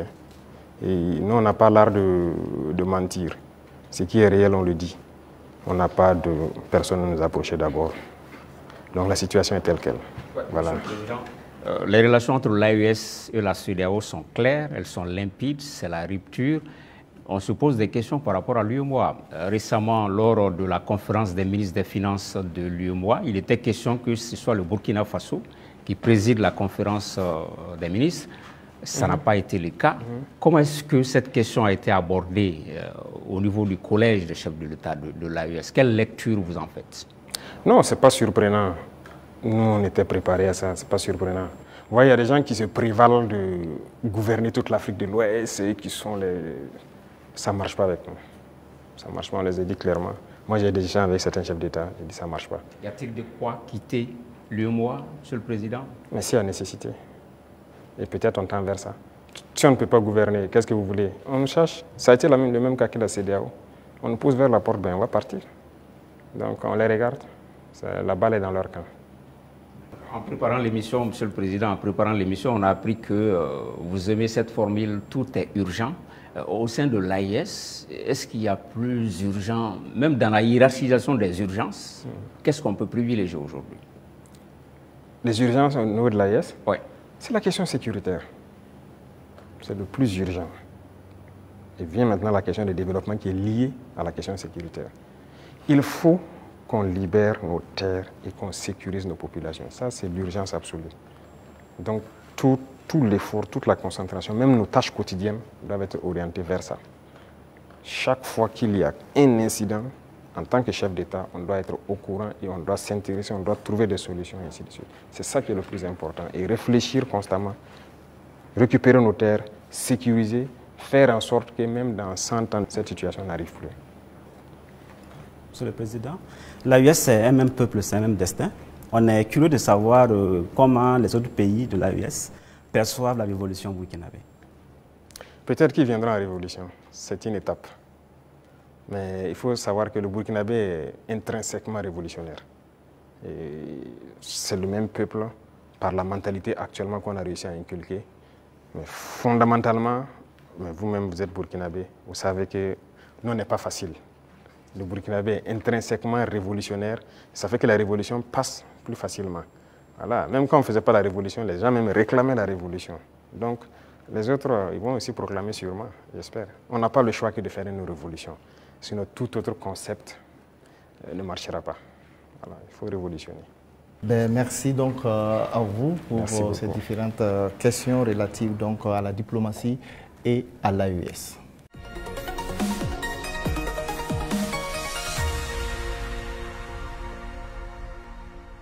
Monsieur le Président, nous nous acheminons vers la fin donc, de cet entretien. La 5e et dernière rubrique concerne la géopolitique régionale et internationale. Les questions relatives donc, sont portées par Dieudonné Zungrana de Aujourd'hui au Faso et Jules Domsé donc, de Vox Africa. Vous avez pour cette rubrique 15 minutes également. Alors, Excellence, si vous permettez, on va rester toujours en Côte d'Ivoire. Les relations avec ce pays sont exécrables. Et avec le langage direct et franc du soldat et du révolutionnaire que vous êtes, vous avez eu à dire que les raisons de cette colère, vous n'êtes pas contre le peuple ivoirien, mais contre les dirigeants qui donnent le gîte et le couvert aux déstabilisateurs du Burkina Faso. Alors, à quand et dans quelles conditions peut-on avoir un dégel et un échange d'ambassadeurs entre les deux pays? Ça dépend d'eux. De toute façon, ce n'est pas nous qui avons commencé cette situation. Moi, je me souviens au tout début, même le jour du 30 septembre, est-ce que l'une des premières personnes qui m'a appelé, ce n'était pas le président Alassane Ouattara. Et après, son petit frère est venu par 2 fois nous voir et tout ça. C'est vrai, on peut dire que les relations étaient bonnes, mais il a voulu qu'on suive une certaine direction. Mais comme vous avez dit, en tant que révolutionnaire, nous savons que nous ne sommes pas là pour ça. Nous étions là pour la révolution. Et la révolution, c'est une rupture. On ne peut pas suivre une certaine politique. Et donc, petit à petit, les relations ont commencé à ne pas aller. Et comme vous l'avez constaté, tous ceux qui ont voulu peut-être certains privilèges, quoi que ce soit, n'ont pas eu, se sont mis à se mettre contre nous, se sont déployés là-bas, sont entretenus, sécurisés et tout. On sait de quoi on parle. parce qu'ils savent aussi de quoi on parle, pour agir contre nous. Il n'y a pas quelqu'un qui a quitté la Côte d'Ivoire et qui était venu ici en son temps. Nous avons observé ça pendant près de 2 ans. On les a parlé plusieurs fois. Ils nous ont dit non, il faut qu'on passe par les règles de l'art, il faut que la justice émette des mandats et tout ça. On a fait tout. Ils ne répondent pas. Monsieur le Président, ça ne marche pas. J'embraye avec la question de mon confrère pour rester sur la Côte d'Ivoire. Comme vous le savez très bien, la Côte d'Ivoire a une élection présidentielle cette année, dans quelques mois. Est-ce que c'est quelque chose qui vous intéresse? Ça nous intéresse d'autant plus qu'on a beaucoup de compatriotes en Côte d'Ivoire quand même. Et on craint qu'il y ait des violences. Et ça, ce n'est pas forcément la bienvenue. Parce que nous avons vécu malheureusement les années passées aux violences en Côte d'Ivoire avec les opérations Bahiri. Tout le monde a subi ça au Burkina. Aujourd'hui, vraiment, nous ne souhaitons pas qu'il y ait des violences. Tout à l'heure, vous avez semblé dire quelque chose. Je voudrais que vous précisez, parce que c'est un peu très sensible selon moi. Est-ce que vous semblez nous dire qu'aujourd'hui, la Côte d'Ivoire servirait de base arrière à une organisation visant à déstabiliser le Burkina Faso? Ça, même plus que ça. Base arrière à une organisation servant à déstabiliser le Burkina. Ils sont là-bas. Les ennemis du Burkina sont clairement là-bas, affichés, protégés. Ils sont payés, ils sont protégés, ils sont bien logés. En plus de ça, il y a la question du terrorisme. Mais non, le pouvoir flotte avec les terroristes. Il ne faut pas se mentir. Attendez, croyez-vous vraiment que peut-être l'armée ivoirienne est tellement surpuissante que quand les terroristes les voient seulement, ben écoutez, ceux-là, il ne faut même pas les toucher, quoi que ce soit. Vous croyez à ça? Ils sont tellement plus puissants que les 3 armées de l'AES. C'est faux. Il y a un pacte de non-agression. Et quand il y a un pacte de non-agression, vous devenez une base arrière. Et tout ça, ça m'inquiète justement. Si ce pays, il y a des crises, le pays sera attaqué par les terroristes. Parce que s'ils ne gagnent plus ce qu'ils gagnent, le pays sera attaqué et ce pays va sombrer. C'est un danger. C'est pourquoi j'ai passé le temps à dire au chef d'État, on ne pactise pas avec les terroristes. Voilà. Alors, Monsieur le Président, qu'est-ce que vous répondez à ceux qui disent, bon, la géopolitique quand même avec la Côte d'Ivoire, ce pays voisin, qui abrite la plus grande diaspora burkinabé, alors que, bon, vos contempteurs vous accusent de pratiquer la diplomatie du muscle avec ce pays, au détriment justement de nos Paweto qui sont là-bas. Qu'est-ce que vous leur répondez? Écoutez, qui le dit? Nous sommes burkinabés, c'est ce que nous savons. Et nous avons décidé de faire une révolution, on va la faire. Maintenant, celui qui embarque dedans embarque. Nous ne pouvons pas être dans une révolution et vouloir faire un autre modèle de diplomatie. Je vous ai dit la diplomatie mensongère et tout ce qu'il y a. On n'est pas prêt à être dans ce sillon-là. S'il y a quelque chose qui ne va pas, qu'on ait le courage de vous dire ça ne va pas. Il ne faut pas faire de l'hypocrisie. Généralement, les gens devant les micros et tout ça, non, tout va bien, si c'est ça, on est en train de... C'est faux, ça ne va pas bien. Il faut avoir le courage de le dire, il faut qu'on s'asseye, qu'on parle et qu'on se dise la vérité. Mais si les gens ne veulent pas ça, parce que juste dans leur tête, bon, il faut que ces gars-là quittent, parce qu'on ne veut pas de révolution en Afrique de l'Ouest. Ça ne va pas marcher. Donc, chacun se prépare à assumer les conséquences voilà, de la situation. Alors, pour sortir de la Côte d'Ivoire, Monsieur le Président, on reste quand même au niveau de l'AES. Vous avez certainement suivi le dernier sondage fait par nos confrères de Jeune Afrique. Et avec des résultats qui peuvent sembler étonnants, les populations des pays francophones sont tous favorables à l'AES. Je dirais, même la Côte d'Ivoire, à 66%, apprécie ce qui se fait au niveau de l'AES. Alors, comment est-ce que vous recevez ce message? Ah bon? Je n'ai même pas pu suivre ça, parce que moi, je ne suis plus ce média. Hein. Alors, les confrères, c'était un sondage qu'ils ont commandé. Peut-être qu'ils ne s'attendaient pas à ce résultat, mais le résultat est tel. Ils ont été au Cameroun, ils ont été au Sénégal, ils ont été au Bénin, ils ont été en Côte d'Ivoire. Et là-bas, les populations sont tous favorables à l'AES et apprécient dans leur grande majorité ce qui se fait au niveau de l'AES. C'est logique, je dirais. Les populations ouest-africaines sont la plupart du temps liées. C'est la même famille. C'est le colon qui nous a divisés. Hein. Et quand les gens voient qu'on essaie de s'unir, ça ne fait qu'inspirer, ça ne peut faire que plaisir. Donc moi, ça ne m'étonne pas que ces populations apprécient. Et ce qui m'étonne, c'est le fait qu'ils aient publié. Pourquoi ils ont publié ça? Ça donne de réfléchir. Pas le choix. Quand vous commandez une enquête, c'est connu. Après, vous êtes obligé de publier les résultats. Bon, peut-être ça. Voilà. Mais il faut faire attention à ces gens parce que Je suis totalement d'accord avec vous. Voilà, ils sont pas assez sérieux. Sinon, je suis d'accord, c'est normal, c'est logique. Avec la permission de Dieudonné, je voudrais vous poser une question concernant justement votre relation avec une autre organisation. Qu'est-ce que vous faites encore dans l'Union africaine? Bonne question. Alors, je dirais que notre situation dans l'Union africaine est tellement passive qu'on ne sait pas si on est dans l'Union ou si on n'est pas dans l'Union. On nous a suspendus depuis, personne ne nous parle, c'est vraiment un silence radio. Donc alors, moi je ne sais pas si je suis dans l'Union ou pas.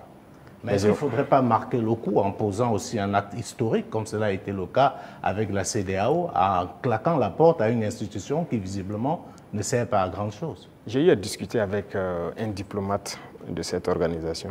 Et après, nous avons vu qu'ils ont nommé un médiateur, le président burundais, qui devrait même venir ici la semaine passée, je pense, mais après, il y a eu question d'agenda avec nous. Et on l'attend, on veut l'écouter d'abord, parce que nous-mêmes, nous voulons savoir pourquoi ils se comportent comme ça. Parce qu'on ne peut pas prendre une décision sans savoir leur motivation. Pourquoi ils ont décidé de nous exclure? Pourquoi ils se comportent comme ça avec nous? Si on a leur motivation, là, si on quitte, on pourra expliquer à nos peuples, voilà ce qu'ils ont dit, voilà les raisons. Et donc, on décide de quitter. C'est la même chose que la CEDEAO. On a quitté, mais si on nous demande pourquoi on a quitté, on peut vous expliquer. Mais aujourd'hui, si on quitte l'Union et qu'on nous demande, nous-mêmes, nous ne savons pas pourquoi ils nous ont suspendus. Pourquoi ils se comportent comme ça. Certes, ils ont dit qu'on est anticonstitutionnel, mais au jour d'aujourd'hui, je pense que... Monsieur le Président, vous pouvez aussi quitter parce que vous estimez que c'est une organisation qui travaille contre les intérêts de l'Afrique. Je ne pense pas que l'Union africaine peut être dans une posture révolutionnaire comme celle que vous menez. Non. Par respect pour certaines personnes, voilà pourquoi j'ai dit j'attends que le médiateur qui a été nommé, qui a déjà envoyé son émissaire, prenne contact avec nous. Nous l'attendons. C'est par respect vraiment pour ce président. Nous l'attendons qu'il vienne, qu'on discute, qu'il nous dise ce qu'il y a et nous lui dirons les conclusions de nos débats. Monsieur le Président, on va aller au bord de la mer Noire, en Russie. Alors, la science a l'art de ces instruments. Vous avez fait des études scientifiques. Alors, lors d'un séjour à Moscou, vous avez demandé au patron du Kremlin de nous apprendre à pêcher le poisson au lieu de nous donner le poisson, le transfert des technologies. Alors ça, je pense qu'aujourd'hui, c'est vrai, tout le monde est d'accord que le biberonnage là, extérieur ne peut plus continuer. Alors où en est-on aujourd'hui avec justement ce transfert de technologie? Parce que vous avez parlé tout de suite avec des confrères qu'on va un jour fabriquer même nos armes ici. Alors où en est-on actuellement avec ce transfert de technologie? Alors, je pense qu'ils ont bien entendu le message. Je l'ai clamé en 2023 pendant le sommet de Saint-Pétersbourg. On nous a donné du blé. Il ne faut pas qu'on aille encore demander du blé. Il faut cultiver. Si on nous donne du poisson, il faut qu'on apprenne à pêcher. Et je pense que les initiatives qu'on est en train de développer, nous avons demandé donc à la Russie d'offrir un certain nombre de bourses d'études à des étudiants burkinabés pour qu'ils aillent apprendre la science. Ils ont accepté. Donc il y a déjà des gens qui sont partis dans certains domaines pointus. Si vous regardez la création de l'agence atomique, on a déjà des étudiants qu'on a envoyés depuis l'année dernière qui sont en formation sur le domaine atomique, qui est une technologie poussée. Et on va continuer d'en envoyer chaque année. Donc il y a plusieurs autres domaines où nous avons demandé des formations. Ce n'est pas la Russie seulement. Même à la Chine, on a demandé des formations particulières et envoyé des étudiants. En Iran aussi, pareil, on est en train de taper en tout cas tous ceux qui ont pu développer des technologies pour envoyer des étudiants formés. Alors géopolitiquement, bon, le capitaine président Ibrahim Traoré aujourd'hui a mis le Burkina sur orbite, comme à l'époque un Sankara. Qu'est-ce que ça vous fait aujourd'hui? Bon, un pays comme le Burkina, bon, certains disent un petit capitaine. Qu'est-ce que ça vous fait géopolitiquement aujourd'hui d'être au pinacle? Écoutez, est-ce que vous avez toujours la tête sur les épaules? Un renforcement la tête sur les épaules, c'est une charge. De voir, c'est une mission globale qui nous a été confiée. De voir que tout le monde entier s'intéresse au Burkina, je ne dirais pas une pression, mais c'est une charge. Et c'est une responsabilité. Et on doit de l'assumer avec toute la concentration nécessaire. On n'a pas le droit de faillir. Qu'on le veuille ou pas, nous allons aller dans le sens des peuples. Parce que c'est eux qui ont fait valoir cela. Donc, on l'a vu, le Burkina est vraiment en orbite, comme vous le dites. Et nous travaillons à maintenir le Burkina dans cette posture, à être le pays des hommes intègres, à être le pays modèle, à être le pays qui va quitter cette situation de sous-développement être dans quelques années un pays très développé, faire un miracle, parce que c'est ce à quoi les gens aspirent. Et aussi pouvoir donner notre part de voix et de tout ce qu'il y a, voilà, pour le bonheur du monde, si je peux dire. Depuis que vous êtes chef d'État, vous voyagez très peu. Oui. Le seul pays en Afrique où vous êtes allé, c'est probablement la Russie, si je ne m'abuse. Et on a vu vos homologues africains aux États-Unis, avec une sorte de photo de classe, avec le président Trump. Et je vous donne un commentaire d'un ami à moi qui me disait « Le capitaine Traoré n'aurait jamais accepté ça ». Est-ce que c'est vrai? Écoutez, moi je voyage peu, comme vous l'avez dit. Et je suis parti en Russie 2 fois, mais pour des objectifs bien précis. Il se peut que j'aille vers d'autres partenaires pour des objectifs bien précis. À part ça, je ne compte pas aller faire le tour du monde comme les autres le font. Parce que pour moi, il faut rester concentré, travailler pour son pays. Le président Trump lui-même, il a dit « America first ». C'est l'Amérique d'abord, il travaille pour les intérêts des Américains. Et donc moi, je travaille pour les intérêts des Burkinabés. Si je n'ai pas d'intérêt là-bas, qu'est-ce que je vais aller faire? Alors, l'un des grands sujets géopolitiques actuels, c'est bien sûr le conflit israélo-palestinien. On voit des États prendre de plus en plus position. On a vu des États occidentaux, européens, pour ne pas les nommer, dire qu'ils vont reconnaître, et c'est un signe fort, l'État palestinien. Mais comme d'habitude, l'Afrique est quasiment silencieuse. Elle est dans la position attentiste. Est-ce que vous, du Burkina, vous pouvez donner une position qui permet de comprendre un peu ce que pense l'Afrique par rapport à ce qu'on est en train de vivre aujourd'hui dans la bande de Gaza? Je ne peux pas vous donner une position qui permet de voir ce que pense l'Afrique. Certains Africains ou certains dirigeants africains. Parce que beaucoup de dirigeants africains ont une autre manière de voir les choses. C'est le malheur de l'Afrique, si je peux le dire, on n'est pas unis. On ne voit pas de la même manière. Certains ont peur, certains on les met liés, certains sont là pour les intérêts d'autres personnes. Écoutez, l'Occident a amené des gens qui ont grandi chez eux, tout faire chez eux, venir les mettre chefs d'État en Afrique. Hein. Donc c'est eux qui contrôlent tout ça. Et donc l'Afrique ne peut pas avoir une opinion. Mais je sais qu'au fond de tout un chacun, personne n'aimerait voir ce qui se passe là-bas, se passer chez lui. Mais malheureusement, sur le continent africain, il y a une situation pareille. Au Congo, qu'est-ce qu'on fait même pour le Congo? En République démocratique du Congo. Ça fait combien de millions de morts depuis combien de temps? Nous-mêmes, nous sommes en guerre. Est-ce que vous avez vu des pays africains même porter la voix pour le Burkina depuis les 10 années passées? C'est rare. C'est rare. Donc, l'Africain a ce problème-là. Pendant que quand vous voyez en Europe, ils ont un problème. Tout le monde est uni, les gens arrivent à rapidement trouver des solutions. Les États-Unis, c'est pareil. Mais l'Afrique a ce problème. Vous voyez, ça fait 10 ans que nous on se bat. Vous n'avez pas entendu quelqu'un porter la voix du Burkina au niveau des institutions internationales, et quoi que ce soit, ni le Mali, ni le Niger. Nos populations meurent, ce n'est pas leur problème. Congo, ça meurt, ce n'est pas notre problème. La dernière fois, j'ai essayé dans une de mes paroles d'essayer de parler pour que... Ça fait combien de millions de morts? Le Soudan, regardez comment il se déchire. Il y a beaucoup de conflits sur notre sol déjà, et on n'arrive même pas à porter la voix. Donc, comment on va aller porter la voix des autres? Donc, il faut que nous, Africains, on se réveille. Est-ce que le Burkina peut reconnaître un État palestinien? Est-ce que le Burkina est prêt à reconnaître l'État palestinien? Pourquoi pas? C'est un État. C'est un État. Pourquoi on ne va pas reconnaître un État palestinien? Non, moi, ce qui se passe, c'est très grave.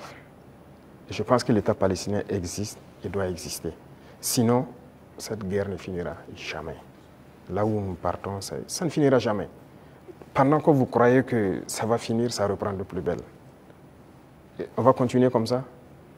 Mais je pense aussi qu'il y a beaucoup de parts de responsabilité des pays autour là-bas. Parce que c'est leur région et les gens doivent pouvoir donner la voix pour trouver une solution à ce conflit.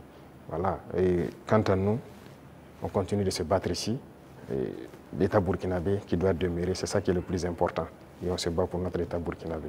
Voilà, Monsieur le Président, nous sommes donc au terme de ces 90 minutes face à la presse. Merci pour votre disponibilité et merci pour cette belle opportunité offerte à la presse nationale et internationale. Mais avant de nous séparer, Monsieur le Président, est-ce que vous avez un message particulier à l'endroit du peuple burkinabé à l'orée du 3e anniversaire de votre accession à la magistrature suprême?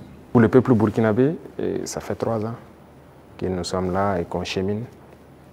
Et j'ai d'abord des mots de remerciement. Des remerciements du fond du cœur. Parce que le peuple est resté concentré. Concentré pour écouter le message qu'on a véhiculé. Parce que l'une des armes importantes que nous avons utilisées, c'est aussi la communication.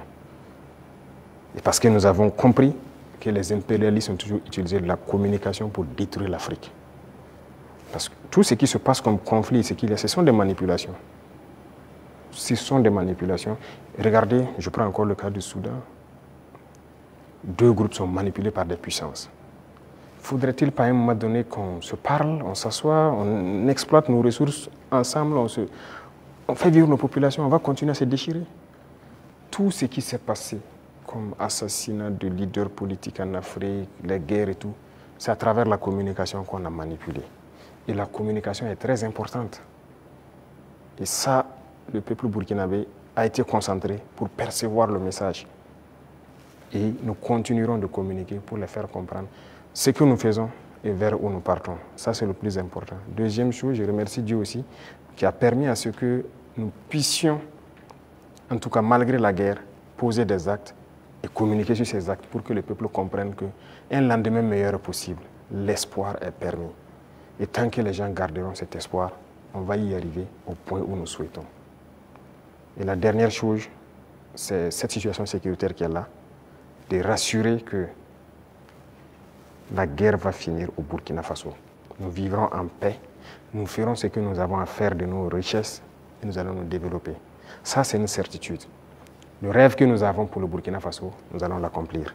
Nous continuerons les derniers bastions importants du terrorisme, nous allons continuer à les conquérir, comme ce qu'on a pu faire en 2025 avec cette grande vallée qui est...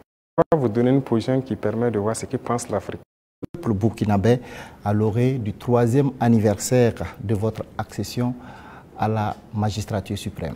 Pour le peuple burkinabé, ça fait 3 ans que nous sommes là et qu'on chemine. Et j'ai d'abord des mots de remerciement. Des remerciements du fond du cœur. Parce que le peuple est resté concentré. Concentré pour écouter le message qu'on a véhiculé. Parce que l'une des armes importantes que nous avons utilisées, c'est aussi la communication. Et parce que nous avons compris que les impérialistes ont toujours utilisé la communication pour détruire l'Afrique. Parce que tout ce qui se passe comme conflit, ce sont des manipulations. Ce sont des manipulations. Regardez, je prends encore le cas du Soudan. 2 groupes sont manipulés par des puissances. Faudrait-il pas à un moment donné qu'on se parle, on s'assoit, on exploite nos ressources ensemble, on fait vivre nos populations, on va continuer à se déchirer? Tout ce qui s'est passé comme assassinat de leaders politiques en Afrique, les guerres et tout, c'est à travers la communication qu'on a manipulé. Et la communication est très importante. Et ça, le peuple burkinabé a été concentré pour percevoir le message. Et nous continuerons de communiquer pour les faire comprendre ce que nous faisons et vers où nous partons. Ça, c'est le plus important. Deuxième chose, je remercie Dieu aussi, qui a permis à ce que nous puissions, en tout cas malgré la guerre, poser des actes et communiquer sur ces actes pour que le peuple comprenne qu'un lendemain meilleur est possible. L'espoir est permis. Et tant que les gens garderont cet espoir, on va y arriver au point où nous souhaitons. Et la dernière chose, c'est cette situation sécuritaire qui est là, de rassurer que la guerre va finir au Burkina Faso. Nous vivrons en paix, nous ferons ce que nous avons à faire de nos richesses et nous allons nous développer. Ça, c'est une certitude. Le rêve que nous avons pour le Burkina Faso, nous allons l'accomplir. Nous continuerons les derniers bastions importants du terrorisme, nous allons continuer à les conquérir, comme ce qu'on a pu faire en 2025 avec cette grande vallée qui était un gros réservoir économique pour les terroristes que nous avons récupéré. Il y a plusieurs autres endroits où l'orpaillage terroriste continue et tout, pour les ravitailler. Nous allons récupérer toutes ces zones et l'espoir est permis. Donc, bon courage à tout le monde, restez concentrés, résilients et on continuera à se parler. C'est ça le plus important. Une fois qu'on se parle, on se comprend et on avance. Merci. Merci, Monsieur le Président. Ça sera donc le mot de fin. Merci, chers confrères, pour vos différentes questions donc adressées au président du Faso, le capitaine Ibrahim Traoré. Merci à vous, chers téléspectateurs, d'avoir suivi cet entretien avec grand intérêt.